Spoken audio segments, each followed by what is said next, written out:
आज पढ़ना है केंद्र सरकार। केंद्र सरकार, सरकार किसे कहते हैं? राज्य एक भावात्मक अवधारणा है।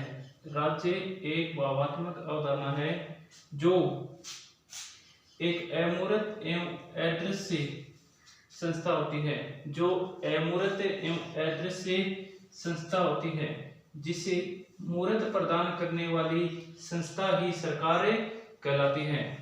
सरकार के तीन अंग होते हैं: व्यवस्थापिका, कार्यपालिका और न्यायपालिका। सरकार का प्रथम अंग व्यवस्थापिका होता है। सरकार का प्रथम अंग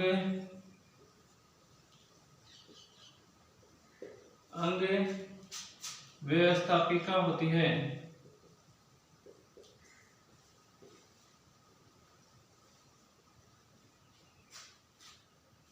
व्यवस्थापिका होती है।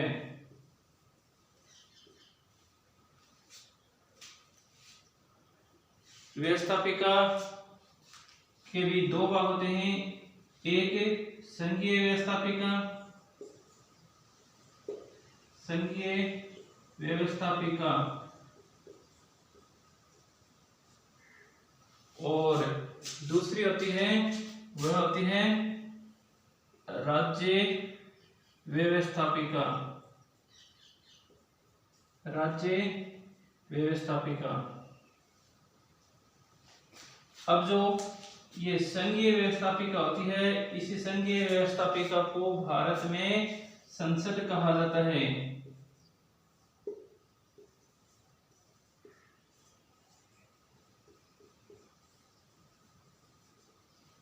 तो संघीय व्यवस्थापिका को क्या कहा जाता है?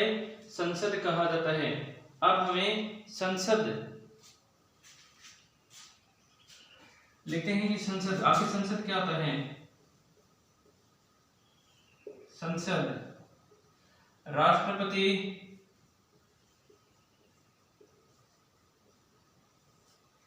राज्यसभा,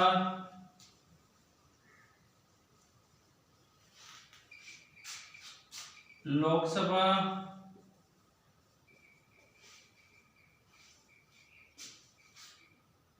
तीनों के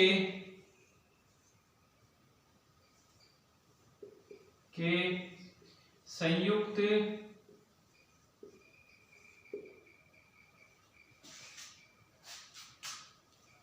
शब्द को संसद कहा जाता है।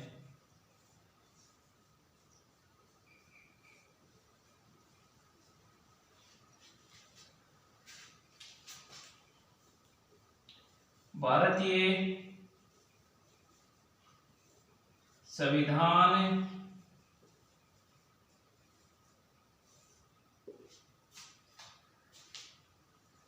के अनुच्छेद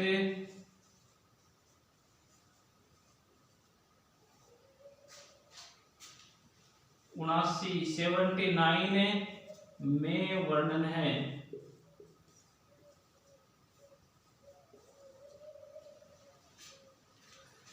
संसद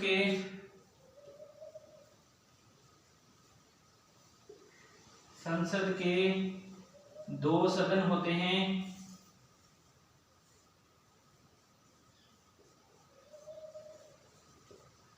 संसद के दो सदन होते हैं, लोकसभा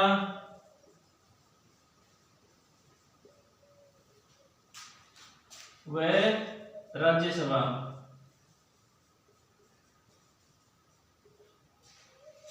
देखो एक बार फिर से देखते हैं। केंद्र सरकार, सरकार किसे कहते हैं? राज्य एक भावात्मक अवधारणा है जो एक अमूर्त एवं अदृश्य संस्था होती है। इसे मूर्त प्रदान करने वाली संस्था ही सरकारें कहलाती हैं।